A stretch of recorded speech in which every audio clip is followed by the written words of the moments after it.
courts decide matters. Such decisions must be seen executed.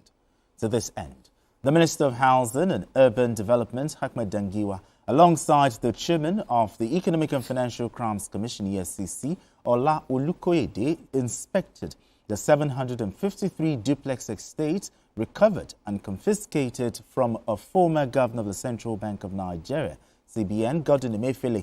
In a statement, Dangiwa revealed that the ministry will begin immediate technical assessments on the buildings before completing and listing the units for sale to Nigerians via the already active Renewed Hope portal.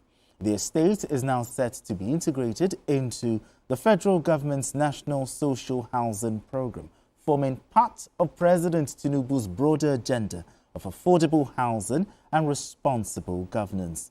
The estate, which spans 150,500 square meters and includes duplexes and various other apartment types, was recovered following a final forfeiture order granted by Justice Jude Omugweze of the Federal Capital Territory High Court, Abuja, on the 2nd of December 2024.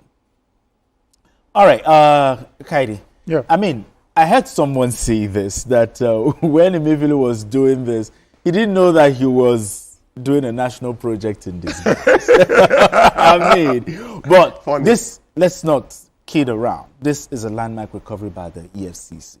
But now that they've gone round, inspected, handed over these duplexes to the Ministry of Housing, the big question is, should ordinary Nigerians be hopeful that, hey, this house can actually come to a son of a nobody who knows nobody? Okay, so as much as you want to jump my first response, permit me to mention it. Now, listening to this story, remembering how this story broke and everything that surrounds this story, it does not give me any form of happiness. It doesn't give me any form of laughter. Really? It gives me a very deep pain of how wicked, how heartless, Nigerians can be. Some Nigerians can be. Calling it what it is. For him to even say that, let there be no final forfeiture. Because he owned up. Yeah, he tried to. You understand? Exactly. So we are not speculating again. That was wicked. What on earth was he looking for? The height as of a CBN governor? It is not in there. So my first worry is, I'm not too sure whether EFCC has filed a case on this matter. Okay. Because it's not enough to recover this. There should be a fresh charge. You understand? On this wicked act by the former CBN governor. Okay.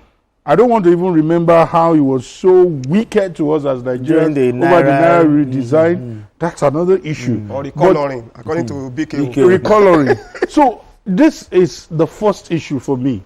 Because somebody can try this tomorrow and say, after all, the best they can do is to recover and give it back to Nigeria. That person needs to be punished.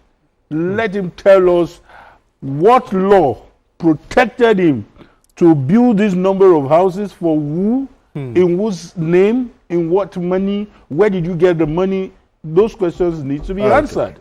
Then to the second issue, and that is for government, because sometimes when we remember loot being recovered, our first worry is let it not be relooted. Okay. Do you understand? So, and one of the ways we can avoid this is what the Minister of Housing has mentioned. Let the portal be transparent. Let people have it at a much cheaper and affordable, amount. And this should be made easy for people, because it's only here in Nigeria that you will see people have a full money and buy a house. Things don't happen that way. This thing should be on mortgage. People should work. Mortgage payment do plans. you get the point? This is where you will see people carry full money and buy car. All these things should be things that should be taken from your, your sweat and your earnings and your salaries. If you have such amount to be buying such houses, you're a suspect in the first place. Do you understand? Yeah, so absolutely. make it people friendly. Make it. No, I know some people don't have the dream of living in a duplex, but for someone, especially civil servant and some other people who have served the nation, they should be given this privilege. I think there should be a kind of caveat that will not allow some high-earning people to have access to this place. All right, we'll still go there, but majority of Nigerians right now are struggling when it comes to housing. But the point is, Kaide mentioned mortgage payment plans. How affordable will it be for ordinary Nigerians? Okay, that's a very good question. You know what came to my mind?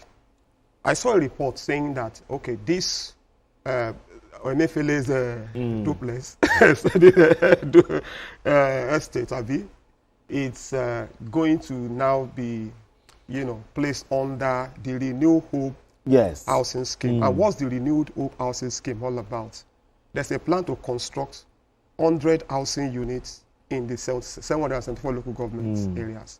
And what's the plan? The plan is that 80% of the houses, anybody can get it with 1/3 of your salary. If you, for example, you can deposit, if you're earning 30,000 naira, you can pay 10,000 naira, and then it becomes yours, mortgage system. And then 20% of the units will be given free to people who are very poor, who are very vulnerable. Now, I expect something similar to happen with this project, this recovered. If at all it's going to be part of the Renewed Hope housing scheme, then I do not see why it should be different. People should be able to pay. Probably some middle-level civil servants able to pay, and then you spread the payments. That's what they do in other places. And also journalists as well. Journalists as well. Anybody that has a verifiable means of income and all of that should be able to pay, and pay in bits.